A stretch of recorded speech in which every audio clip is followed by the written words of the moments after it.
নমস্কার বন্ধুরা, সবাই কেমন আছে? তো আজকে নিয়ে চলে এলাম মোদক রেসিপি। আর গণেশ ঠাকুরের যেহেতু প্রিয় একটা রেসিপি, এই মোদক আর যে কোনো পুজোতেই কিন্তু তোমরা তৈরি করে নিতে পারো। তো আজকে আমি গণেশ পুজোয় স্পেশাল তৈরি করে নিচ্ছি মোদক। এর জন্য প্রথমে একটা প্যান বসিয়ে দিলাম, আর এখানে 1.5 টেবিল চামচ দিয়ে দেবো ঘি। তো আমি বড়ো টেবিল চামচে দিয়ে দিয়েছি, যেহেতু এখানে আমি 1 কাপ সুজি দিয়ে মোদকটা তৈরি করে নেব। তো এর জন্য কিন্তু প্রথমে ঘিটাকে একটুখানি জাল করে নিয়ে এরপরে দিয়ে দেবো ড্রাই ফ্রুটস। তো ড্রাই ফ্রুটস হিসেবে এখানে আমি দিয়েছি কাজু বাদাম, কিশমিশ, আলমন্ড আর দিয়েছি খেজুর। তো ছোট ছোট করে কেটে নিয়েছিলাম। এবার একটুখানি এলাইচি দিয়ে দেবো, এতে করে কিন্তু ফ্লেভারটা খুব ভালো আসবে। তো ঘিয়ের মধ্যে জাস্ট 30 সেকেন্ডের মতো একটুখানি ভেজে নিলাম ফ্রুটগুলোকে। এবার এর মধ্যে দিয়ে দেবো 1 কাপ সুজি। সুজিটা দিয়েও কিন্তু আরও 1 মিনিটের মতো গ্যাসটা মিডিয়াম টু লো ফ্লেমে রেখেই রোস্ট করে নেবো, এতে করে কিন্তু মোদকের টেস্টটা খুবই ভালো হবে। তো এবারে ওই কাপেরই দিয়ে দেবো 1/2 কাপ চিনি। চিনিটা দিয়েও খুব ভালো করে একটুখানি মিশিয়ে নিলাম। এবারে ওর মধ্যে দিয়ে দেবো 1 চিমটি নুন, আর এখানে দিয়ে দেবো 5 টাকা দামের একটা গুঁড়ো দুধের প্যাকেট। আর দুধ তোমরা এখানে লিকুইড দুধটাও দিতে পারো, তবে লিকুইড দুধটা জাল করে নিয়ে এরপরেই কিন্তু দিতে পারো, যেহেতু এইটা মোদক তৈরি করার সময় কিন্তু খুব বেশি নরম হয়ে গেলে কিন্তু ভালো হবে না, তার জন্য অল্প অল্প করে মেশাতে হবে।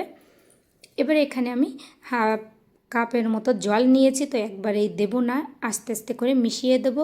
তো এখানে চলো মিশিয়ে নিয়ে নিই। তো এখানে আমার 1/2 কাপ থেকে একটু বেশি জল লেগেছে, যেহেতু সেটা আমি অফ ক্যামেরা অল্প একটু দিয়ে দিয়েছিলাম। এবারে গ্যাসটাকে লো ফ্লেম করে দিয়ে ঢাকা দিয়ে আরও 2 মিনিটের মতো কিন্তু রান্না করে নিতে হবে, নাহলে কিন্তু সুজিটা শক্ত থেকে যাবে।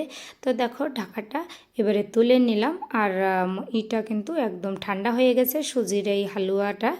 এবারে কিন্তু মোদক হিসেবে তৈরি করে নেব, আর এটা দিয়ে কিন্তু তোমরা লাড়ুও তৈরি করে নিতে, যে যেমনটা করে তৈরি করে নিতে পারো সেরকমটা করে পাক দিয়ে নেবে। আমার কাছে যেহেতু মোদকের কোনো ডাইস নেই, তাই আমি হাত দিয়েই মোদকের শেপটা তৈরি করে নেব। এর জন্য হাতে প্রথমে একটুখানি ঘি মেখে নিলাম, এরপরেই কিন্তু একটু গোল বলের মতো তৈরি করেই এরপরে মোদকের শেপটা দিয়ে নেব।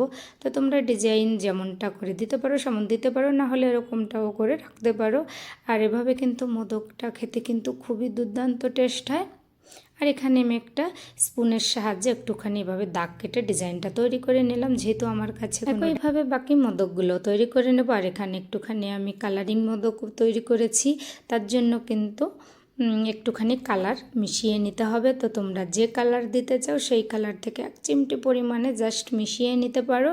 তো আমি এখানে সাদাগুলোকে আগে তৈরি করে নিচ্ছি, এরপরে কিন্তু যে যে কালারটা তৈরি করব জাস্ট এখান থেকে একটু করে ডো ভাগ করে নিয়ে তার সঙ্গে কালারটা দিয়ে হাত দিয়ে খুব ভালো করে মেখে নিলেই কিন্তু কালারটা মিশে যাবে।